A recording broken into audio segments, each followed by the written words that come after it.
Olá, galerinha! Eu me chamo Márcia e vamos dar início a mais um Aprendendo Direito.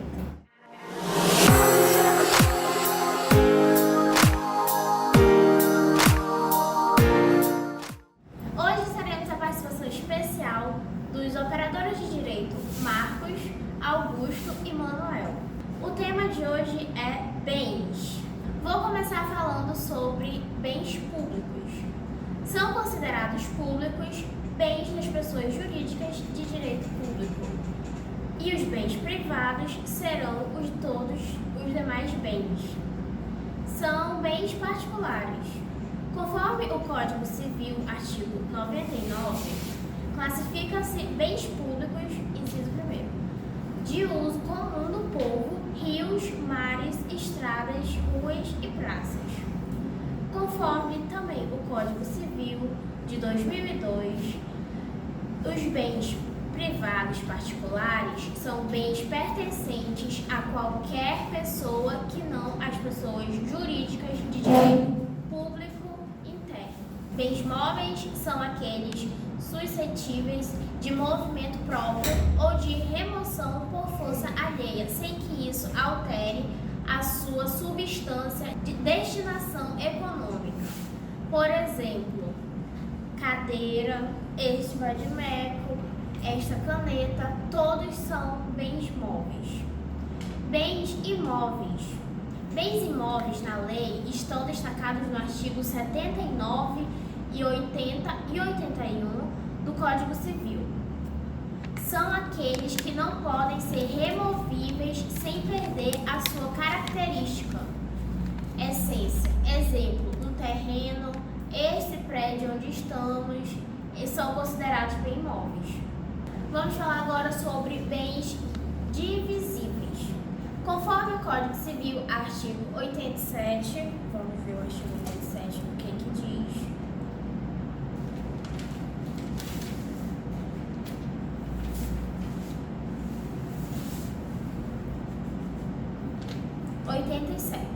Código Civil, artigo 87, diz que bens divisíveis são os que podem fracionar sem alteração na sua substância, diminuição considerável de valor ou prejuízo do uso em que se destinam. Portanto, os bens que se podem fracionar em porções reais e distintas, formando cada qual um todo perfeito. Já o artigo 88 do Código Civil diz que os bens naturalmente divisíveis podem tornar-se indivisíveis por determinação da lei ou por vontade das partes. Esses são os bens indivisíveis. Agora vamos ficar com o operador de direito, Manuel, que vai falar sobre os demais bens. Me chamo Manuel Castro, operador de direito, e vamos estar estudando um pouco sobre regime de bens de Minas. Como que começou, como que o Brasil se tornou muito importante. Nós vamos entender na história que ela foi dividida em duas leis, em dois decretos. Logo vamos estar explicando sobre isso. O regime de Minas no Brasil obedecia no sistema estabelecido pelas ordenanças do reino, pelo qual as minas eram de propriedade da coroa. Como assim? De que forma isso? Podemos entender que naquele tempo eles dominavam todas as terras. Eles não tinham e não davam direito às pessoas que trabalhavam na terra ser dono. Então o que acontecia? O que era que eles estabeleciam? Que eles eram dono de tudo. Quando isso começou dentro do Brasil, eles viram que isso não era bom, porque a coroa estava dominando e ficando com tudo e não dando nada para aqueles que trabalhavam na terra. Com a República, da Constituição em 1891, declarou que as minas pertenciam ao proprietário do solo. Através da Constituição de 1891, que deu poder para o proprietário da terra se tornar dono, se tornar proprietário daquilo. A coroa não dava esse poder, mas como aconteceu na República da Constituição de 1891, declarou que as minas pertenciam ao proprietário do solo. Instituindo o regime da ascensão, nós temos em que seria desenvolvido pelo Código Civil. A reforma constitucional de 1926 alterou o dispositivo que Minas pertencia ao proprietário do solo, salvo as limitações estabelecidas por lei. Bem da exploração, né? Claro que eles iam ter direito à exploração desde aquele momento, sem, posso dizer assim, ser impedido pela coroa, ser impedido pelos que achavam ser o dono da terra. Através do Código Civil, deu esse poder para eles começarem a trabalhar em cima da terra. Duas leis especiais, né, surgiram no regime publicano do decreto de 2933, de janeiro de 1915, né, a Lei Colageras, né, e o decreto do número 4.265, do 15 de janeiro de 1926, regulamentando pelo decreto do número 15.211, de 28 de novembro de 1921, a Lei Simões Lopes, né? Ambos os diplomas estabeleceram uma maneira de distinção entre a propriedade de Minas e a propriedade do solo, né? O que de maneira facultativa, não obrigatória, de maneira facultativa e não obrigatória, né? Sem a perfeição dos conceitos que veriam no Código de Minas. A Revolução de 1930, trazendo em seu bojo um programa de reformas, novas principais intervenções do Estado do domínio, né?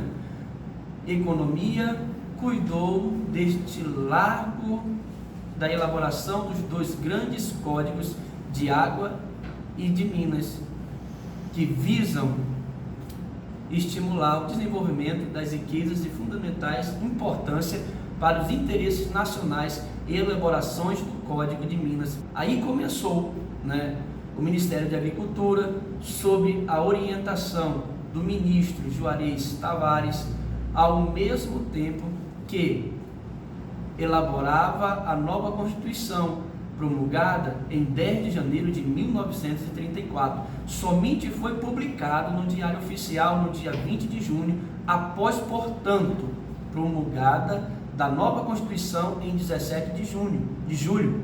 A discussão sobre a comportabilidade do Código de Minas e a nova Constituição se estabeleceu e o Supremo Tribunal Federal apresentou-se em relação ao Código de Águas, decidiu pela constitucionalidade do diploma, né? As normas do Código de Minas aguardavam inteira consonância com os princípios estabelecidos da Constituição de 1934, que declarava que as minas e as demais riquezas do subsolo, bem como as quedas de água, constituíram propriedade distinta do solo para o efeito do provimento, de exploração, do aproveitamento do mineral, declarando tal aproveitamento depende da autorização. Como assim? Podemos ver tudo que foi aqui explicado para você, podemos aqui entender para concluir que a coroa, ela dominava, ela fiscalizava tudo que entrava e saía, né, da terra. Então não dava direito aos donos de terra de comercializar aquilo que eles tinham, aquilo que eles produziam, aquilo que tinham debaixo da terra. Então, devido a essas duas leis, devido a Constituição da República, devido tudo que foi explicado para você, que passou a dar direito ao dono de terra a tanto comercializar, a tanto como exportar aquilo que está dentro do solo, aquilo que está em sua propriedade. Bom, nesse momento vamos passar agora para o nosso querido operador de direito, Marcos Oliveira, que vai estar dando uma grande explicação aí sobre o tema bens. Até a próxima, se Deus quiser. Olá pessoal, sou Marcos Oliveira e nós vamos falar um pouquinho sobre bens principais e acessórios. Os bens dividem-se em principais e acessórios. Principal é o bem que tem existência própria, que existem por si só, exercendo sua função e finalidade, independentemente de outra. Então aqui nós estamos falando sobre os bens e o principal, no caso, o principal. Vamos falar agora um pouquinho sobre o acessório. O acessório é aquele cuja a existência depende do principal, supõe, para existir juridicamente, um bem principal. Então é aquele cuja existência depende do principal para que ele venha a existir. Existe uma pequena observação sobre essas situações, que no caso seria a coisa acessória segue a principal, salvo a disposição especial em contrário. Também nós temos uma outra situação que seria a natureza do acessório será a mesma do principal, que também a coisa acessória ela pertence ao titular do principal. Então, para que você venha ter essa situação do acessório, sempre você vai precisar do bem principal. Também nós temos aqui uma outra situação que seria espécies de bens, acessórios, frutos, que são as utilidades que coisa produz periodicamente, cuja percepção mantém intacta a substância do bem que a gera. Essas seriam as espécies do bens, acessório, fruto. Quanto ao estado, os frutos distinguem em 8 situações. Primeiro nós temos os pendentes, que são quando ligados à coisa que o produziu. Temos também os percebidos ou colhidos, que seria depois de separados, aí eles se tornam-se percebidos ou colhidos. Também temos os estantes, que no caso seriam os armazenados em depósito para expedição ou venda. Também nós temos os percipiendos, que no caso seriam os que deviam ser, mas não foram percebidos ou colhidos. No caso aqui nós temos o percipiendo, ele é tipo uma junção, que deriva aí dos dois. Temos também os consumidos, que são os que não mais existem, esses são os consumidos.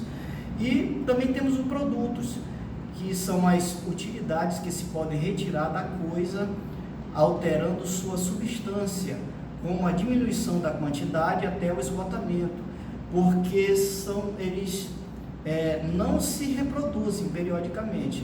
No caso, esses são os produtos. Também temos os rendimentos. Os rendimentos são os frutos civis ou prestações periódicas em dinheiro, decorrente da concessão do uso e gozo de um bem que uma pessoa concede a outra. Esses são os rendimentos. Quanto à origem, os frutos podem ser naturais, industriais e civis. Os naturais quando se desenvolve e se renova periodicamente pela própria força orgânica da coisa. Esses são os de origem naturais. Temos também os industriais, que são decorrentes da intervenção do homem sobre a natureza.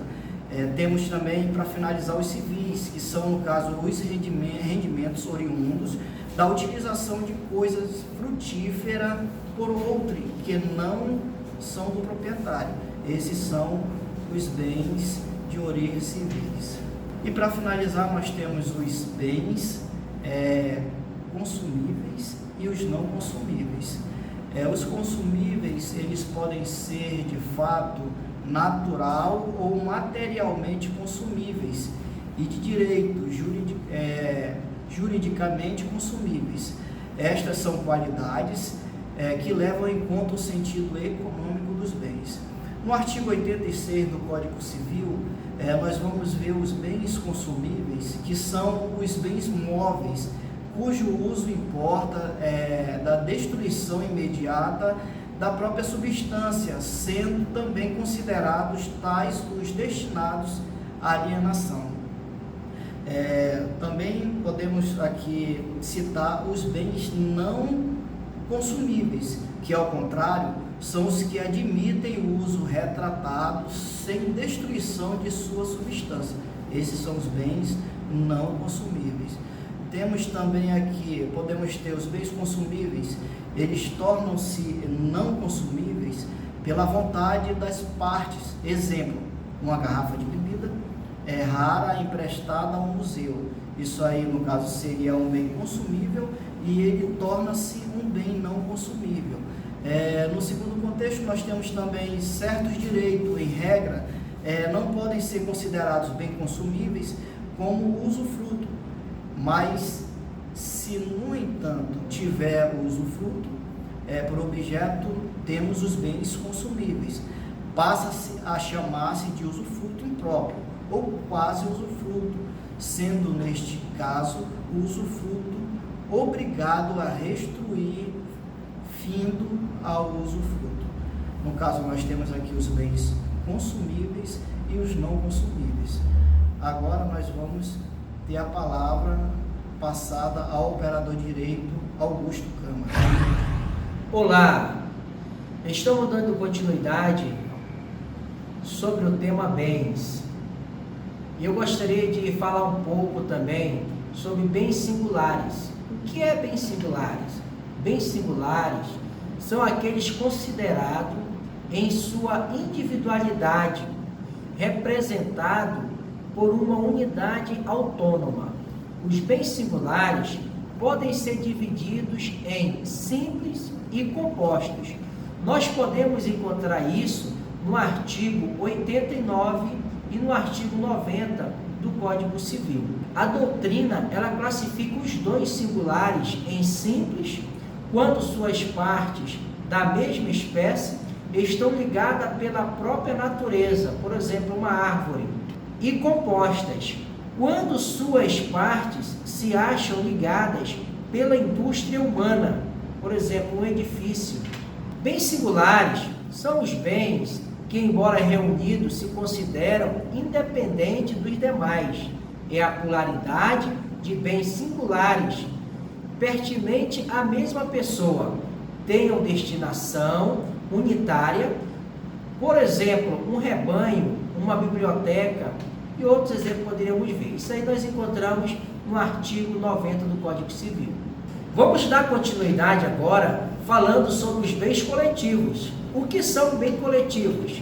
São aqueles que, sendo compostos de vários bens singulares, acabam por formar um todo homogêneo. Por exemplo, o gado, formado por diversos bois, uma pinacoteca formada por várias pinturas, ou uma biblioteca formada de quê? De vários livros. Um exemplo concreto para nós termos uma melhor compreensão: uma aula, um ônibus ou um metrô, uma praça, uma estrada, um teatro, um estádio, em comum, eles têm a mesma característica supradefinida de poderem atender ao mesmo tempo um grupo razoavelmente grande de pessoas.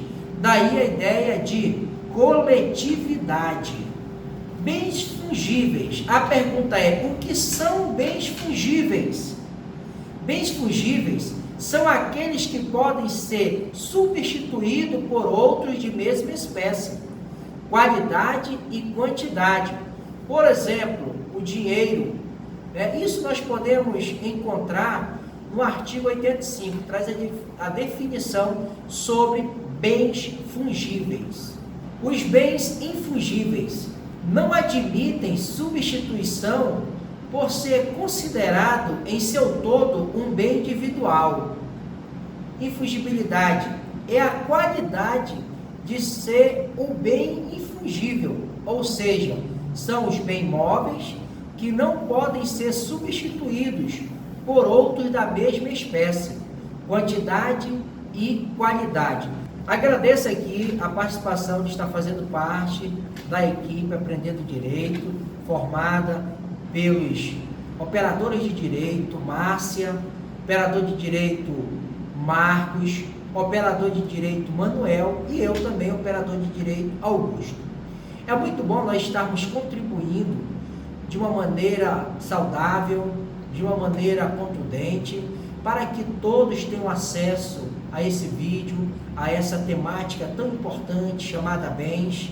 Eu tenho certeza que esses dispositivos que nós aqui discorremos né? Ele vai trazer um grande conhecimento no macro para toda a sociedade, todos aqueles que alcançaram aqui verem esse vídeo. Esse vídeo foi de uma forma carinhosa, com a intenção de ajudar a todos. Então, galerinha, é isso. Se você gostou desse vídeo, não esquece de se inscrever no nosso canal. Estamos sempre aqui postando vídeos relacionados a direito. Não esquece de se deixar o joinha, o comentário e compartilha com os amigos, que é sempre bom todo mundo ficar sabendo